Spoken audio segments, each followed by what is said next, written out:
Good morning student. आज का class, आज का वीडियो उन बच्चों के लिए बहुत इंपॉर्टेंट है जिनको बोर्ड एग्जाम देना है, यानी जो बोर्ड एग्जाम की तैयारी कर रहे हैं उनके लिए आज का क्लास बहुत इंपॉर्टेंट है। और आप चाहते हैं कि बोर्ड एग्जाम में आप अच्छे से ऑब्जेक्टिव और शॉर्ट क्वेश्चंस को बना सके, तो वीडियो को लास्ट तक देखिएगा, क्योंकि आज कुछ ऐसे ही क्वेश्चंस को हम लोग एक्सप्लेनेशन के साथ डील करेंगे। तो आज का टॉपिक है मेरा विद्युत आवेश से संबंधित कुछ महत्वपूर्ण ऑब्जेक्टिव क्वेश्चंस और शॉर्ट क्वेश्चन जो कि या तो एग्जाम में पूछे जा चुके हैं या उनके पूछे जाने की संभावना है। तो चलिए आज का लेते हैं पहला टॉपिक, पहला क्वेश्चंस। तो जैसे बोर्ड एग्जाम में पूछे जाते हैं कि स्थिर आवेश कैसे क्षेत्र को उत्पन्न करता है, गतिशील आवेश कैसे क्षेत्र को उत्पन्न करता है। तो चलिए सबसे पहले हम देखते हैं विद्युत आवेश की स्थिति। क्या देखते हैं? विद्युत आवेश की स्थिति यानी स्टेट ऑफ इलेक्ट्रिक चार्ज। तो आपको बता देना कि विद्युत आवेश की दो स्थिति हो सकती है। हो सकता है कि आवेश स्थिर में हो और हो सकता है कि आवेश गति यानी मोशन में हो।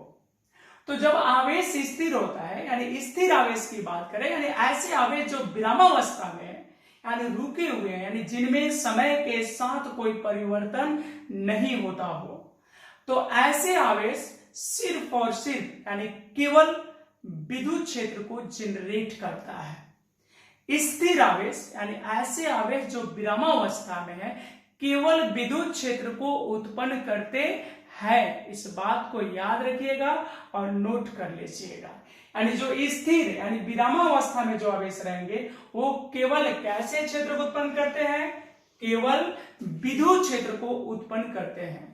हमने बोला है कि विथ एक्सप्लेनेशन यानी पूरी व्याख्या के साथ क्वेश्चंस को समझेंगे, यानी एकदम तर्क के साथ। और दूसरा हो गया गति। तो गति में दो कंडीशन हो सकते हैं। हो सकता है कि वस्तु जब गति कर रही हो तो उसके पास त्वरण ना हो, और एक स्थिति होगा जब उसके पास त्वरण।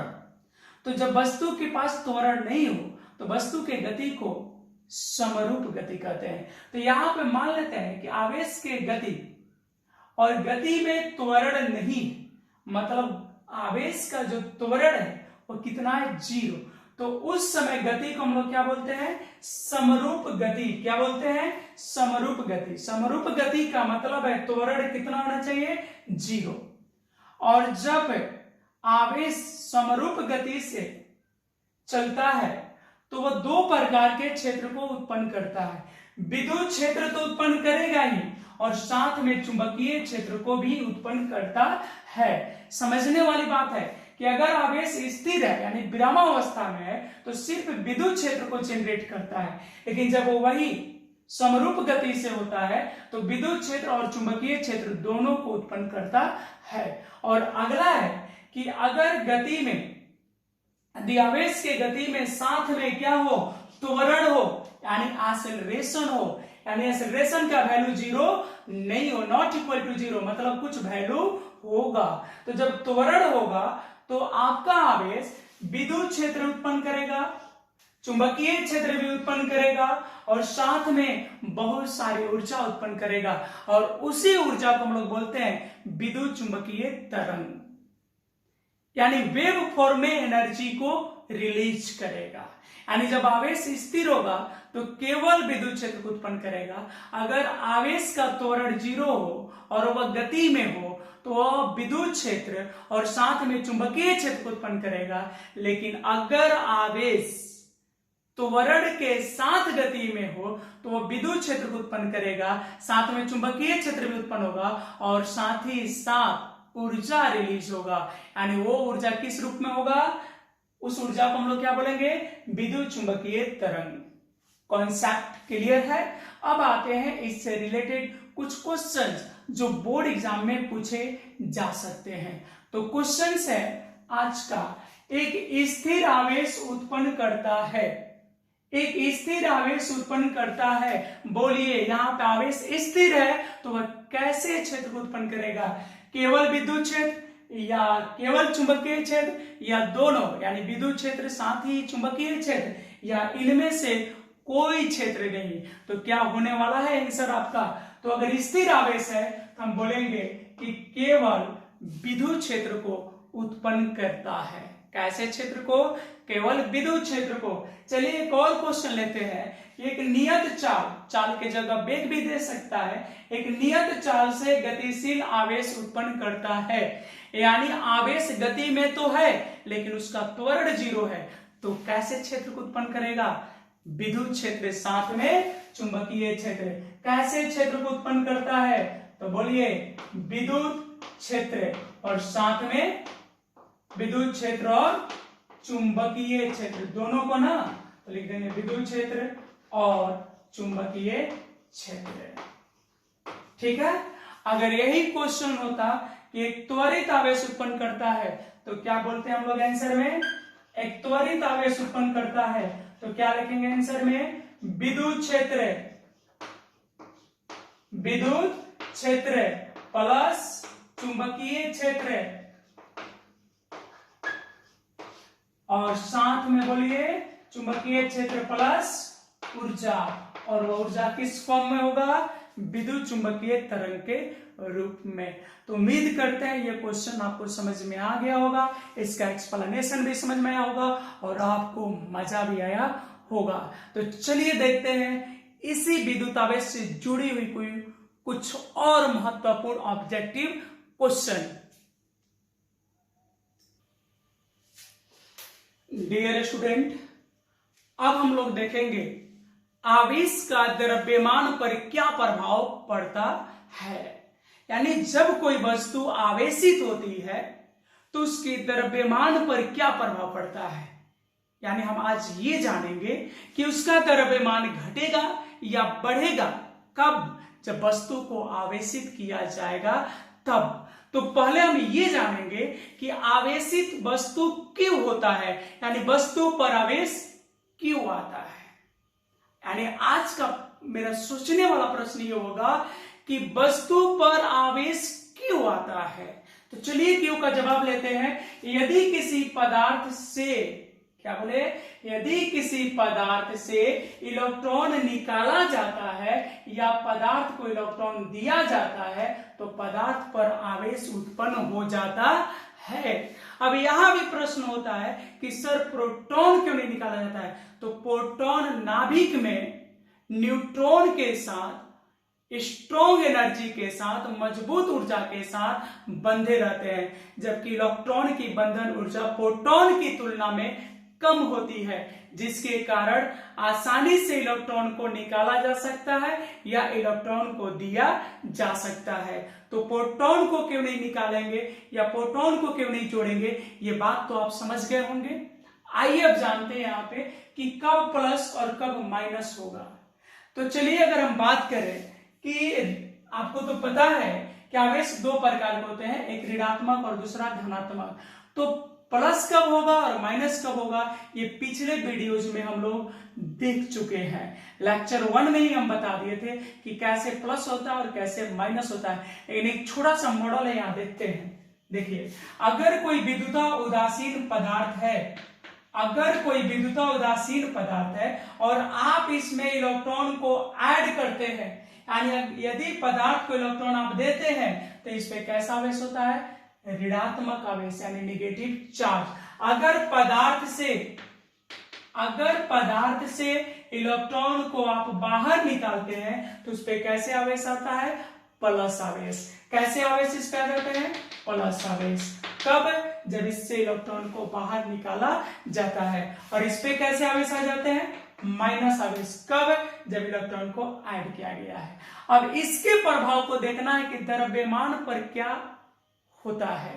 तो चलिए, आपको पता है कि इलेक्ट्रॉन का द्रव्यमान होता है 9.1 गुने 10 के पावर माइनस 31 केजी। ये होता है इलेक्ट्रॉन का द्रव्यमान। इलेक्ट्रॉन का द्रव्यमान कितना होता है 9.1 × 10⁻31 केजी। तो कहने का मतलब जब इलेक्ट्रॉन इसमें जोड़ेंगे तो इतना द्रव्यमान ऐड हो जाएगा।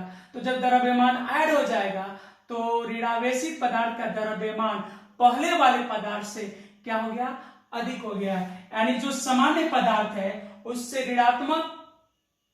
ऋणावेशित पदार्थ का द्रव्यमान अधिक होगा। और यहां पर चूंकि इलेक्ट्रॉन निकला है तो इतना द्रव्यमान इसमें घट गया, यानी धनात्मक वस्तु का द्रव्यमान सामान्य अवस्था के वस्तु से कम होगा। क्या होगा कम होगा।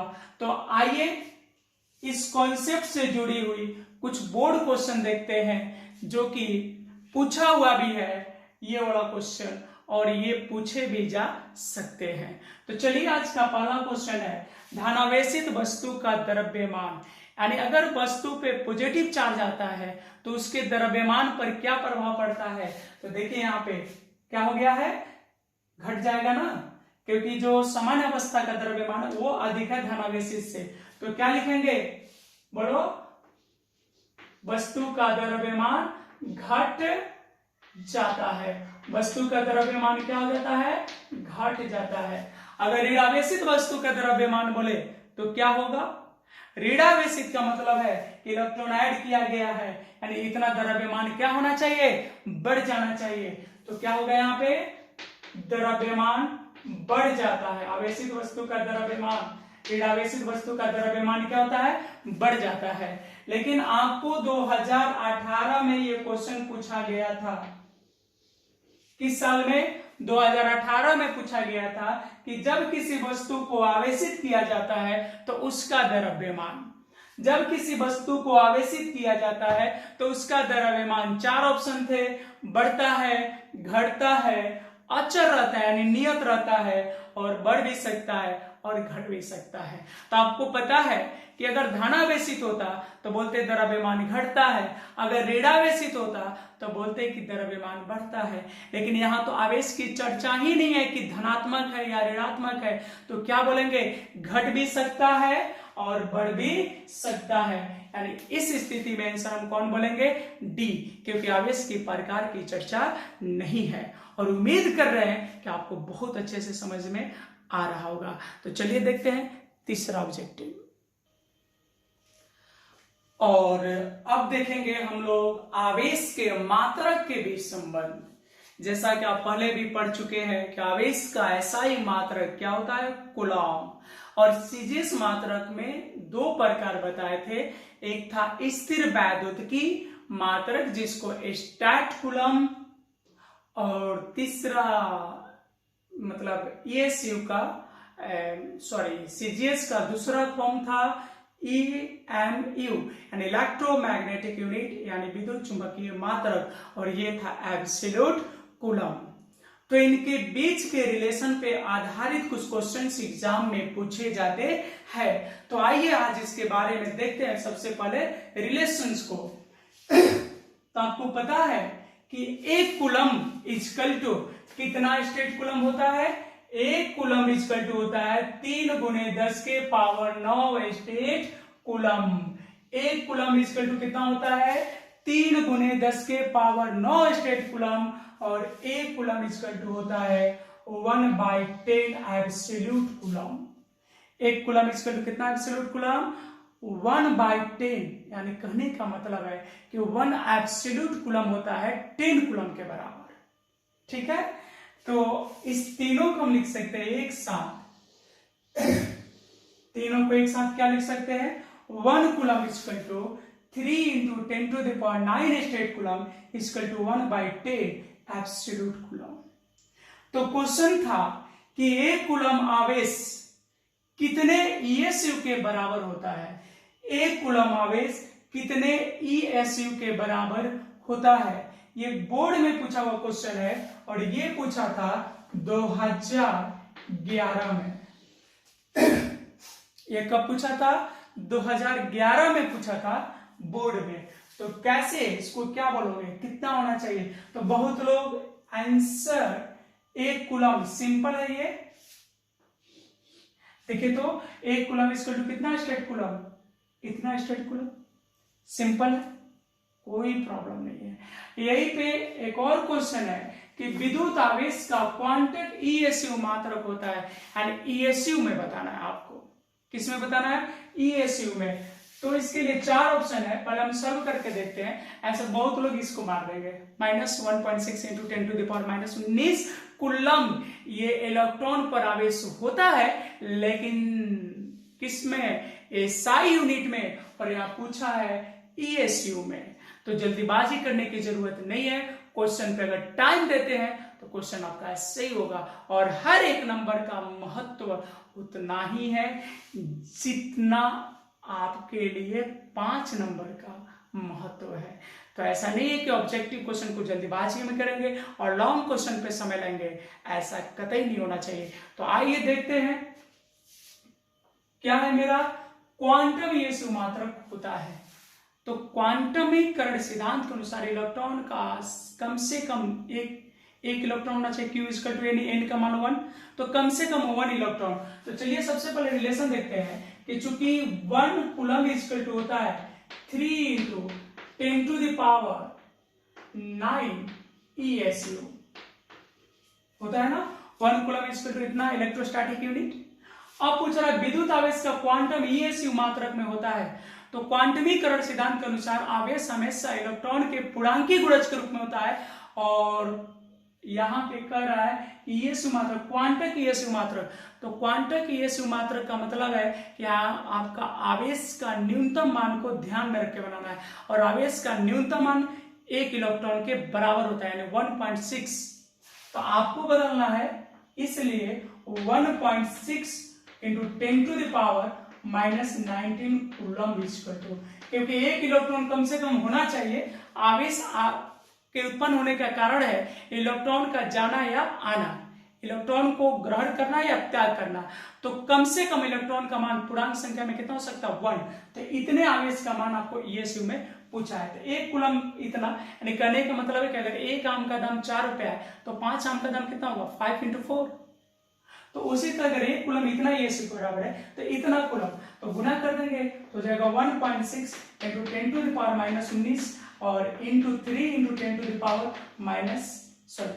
10⁻ESU 10⁹ तो कितना हो गया? 16×3 = 48। तो ये हो जाएगा 4.8 और ऊपर हो गया 10⁻10। तो ये जो ईएसयू में आया ये तो ऑप्शन में है ही नहीं। तो देखेंगे अगर सिग्निफिकेंट फिगर के आधार पर इस 8 को हटा दे तो ये 8 हो जाएगा, 1 बढ़ जाएगा, यानी इसके करीबी आंसर कौन है? ए, और फाइनल आंसर क्या होगा? ए। ठीक है। कभी कभी क्वेश्चन आप घर पे बना लीजिएगा या इसी में जोड़ लीजिएगा कि 1 स्टैट कूलम = कितना कूलम होता है। 1 स्टैट कूलम = कितना कूलम, यानी क्वेश्चन हम कर दे रहे हैं यहाँ पे 1 स्टैट कूलम = कितना कूलम। ठीक है।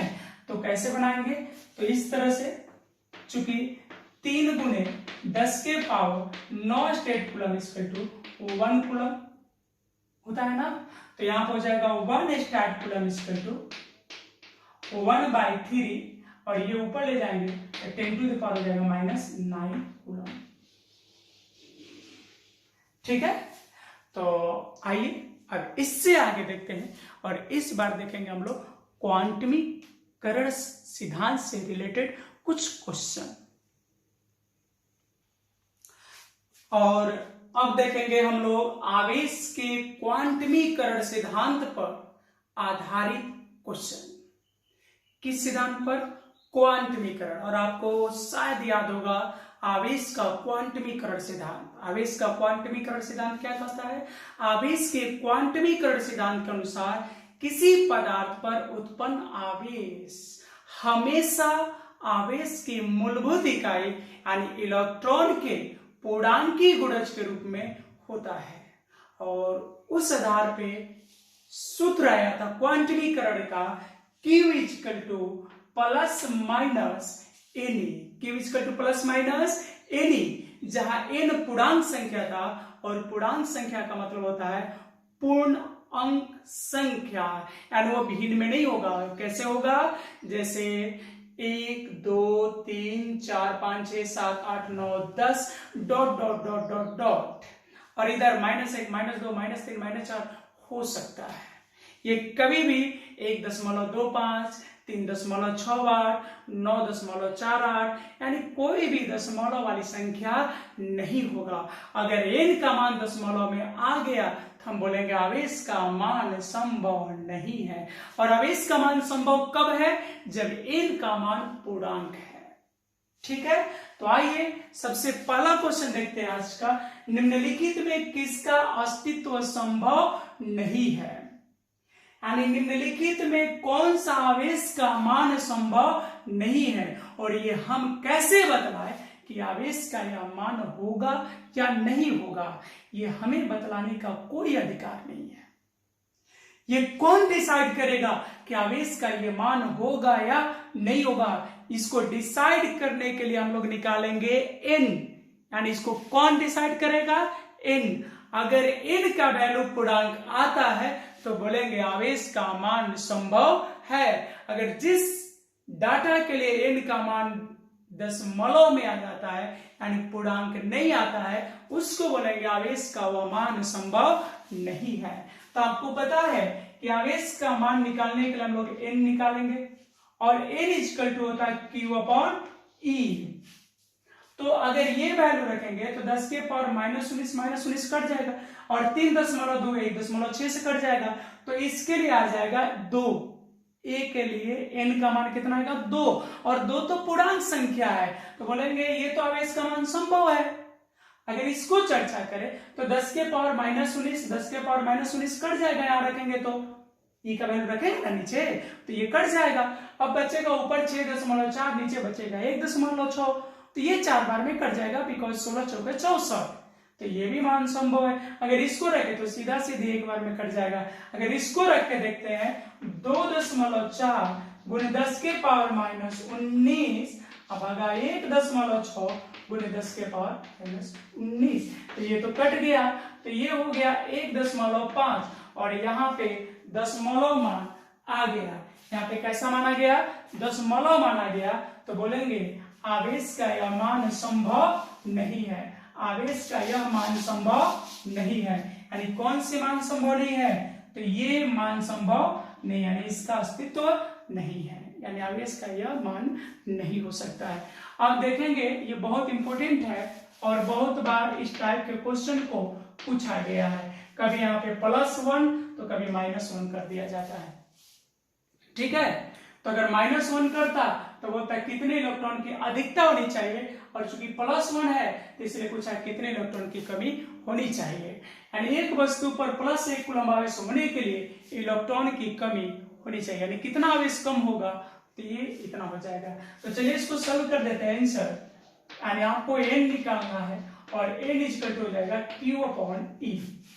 n इक्वल टू क्या हो जाएगा? Q/E, और Q का मान कितना है? 1, और E का मान है 1.6 × 10⁻19। लिख सकते हैं।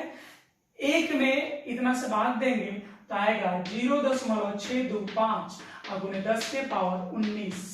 अब इसमें से 10 एक ला देते हैं यहाँ पे, तो जाएगा 6.25 गुणे 10 के पावर 18, और इस अनुसार आपका आंसर हो जाएगा ए। ठीक है, अब थोड़ा क्वेश्चन कर लेते हैं कूलॉम के नियम पर भी आधारित क्वेश्चन। ठीक है, उसके बाद आवेश से संबंधित क्वेश्चन क्या हो जाएंगे? समाप्त हो जाएंगे। फिर अगले क्लास से हम लोग थ्योरी को पढ़ना स्टार्ट करेंगे। और अब हम लोग पढ़ेंगे कूलॉम के नियम से संबंधित कुछ ऑब्जेक्टिव क्वेश्चंस। तो सबसे पहले कूलॉम का नियम जो कि विद्युत बल से संबंधित है। तो कूलॉम के नियम के लिए 2 बिंदु आवेश थे। अभी फिलहाल के लिए एक Q1 लिए है प्लस और एक -Q2 लिए है, तो दोनों के बीच आकर्षण होगा। अगर दोनों प्लस लेते तो ये बल की दिशा बाहर की ओर होती। ठीक है, इसका सूत्र कूलॉम के नियम का सूत्र होता है F = 1/4πε0 mod Q1 × mod Q2/r²। ये सिर्फ हवा या निर्वात के लिए।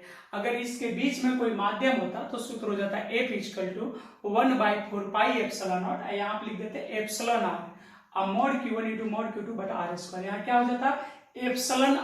कब? जब इसके बीच में कोई माध्यम होता तब। ठीक है। 1/4 पाई एप्सिलॉन नॉट का मान आप समझते थे 9 × 10⁹ न्यूटन मीटर स्क्वायर प्रति कूलम स्क्वायर, और एप्सिलॉन नॉट का मान होता था 8.854 × 10⁻12 कूलम स्क्वायर प्रति न्यूटन मीटर स्क्वायर।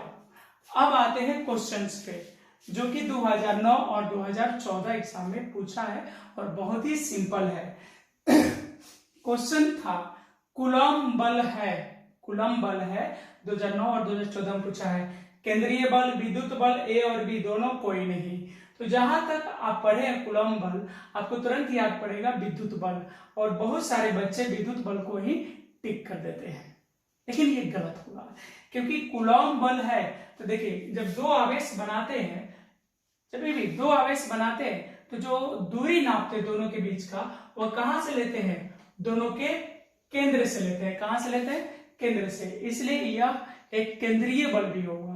कैसा बल होगा, केंद्रीय बल भी है और विद्युत बल भी है। तो यानी फाइनल आंसर हमारा क्या हो जाएगा, ए और बी। अब पूछता है, ये भी इस टाइप के क्वेश्चन पूछे जा सकते हैं, मुक्त आकाश की पारावैद्युतता यानी एप्सिलॉन नॉट होता है। मुक्त आकाश मतलब निर्वात या फ्री स्पेस, तो कितना होता है, देखो इसी को बोलते हैं। तो कितना बोलेंगे, 8.854 × 10⁻12।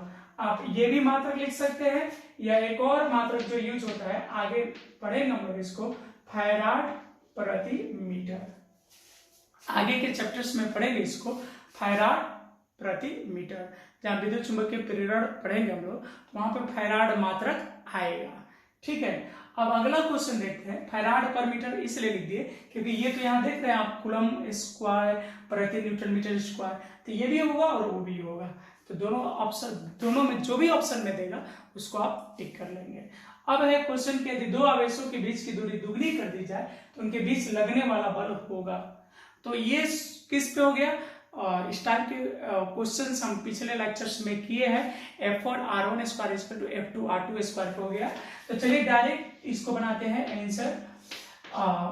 F2 का मान निकालना हमको, तो कर देते हैं F1 R1/R2, ये पूरा हो जाएगा होल स्क्वायर, और दूरी को क्या किया गया, दुगुना किया गया है, यानी F2 बराबर हो जाएगा F1 R1 की जगह R, तो R2 हो जाएगा 2R, और पूरा का स्क्वायर RR कट गया, तो ये कितना हो गया, F1 1/2 का स्क्वायर, तो 1/4 यानी F1/4, यानी कितना हो जाएगा, बोलिए, दूरी दुगनी की गई है, तो कौन सा आंसर हो जाएगा, F1/4 यानी 1/4 गुना कितना हो गया, यानी इसको लिख सकते हैं ना, F1 × 1/4, तो F1 की कितना गुना हो गया, 1/4 गुना। तो उम्मीद करते हैं आपको समझ में भी आया होगा और मजा भी आया होगा। तो इतना ऑब्जेक्टिव आज के लिए, फिर कभी मिलेंगे आपसे तो अगले टॉपिक पर आपको ऑब्जेक्टिव बताएंगे। तब तक धन्यवाद, और घर पे रहिए, पढ़ते रहिए, स्टडी कीजिए, और अगर अच्छा लगता है तो एक बार फिर कहेंगे सब्सक्राइब जरूर कीजिए, उसके लिए पैसे नहीं लगते हैं। सब्सक्राइब करने से क्या फायदे होंगे आपको, तो हम जो कुछ भी वीडियो अपलोड करेंगे, न्यू वीडियो, तो उसका नोटिफिकेशन आपको मिल जाएगा। चलिए धन्यवाद।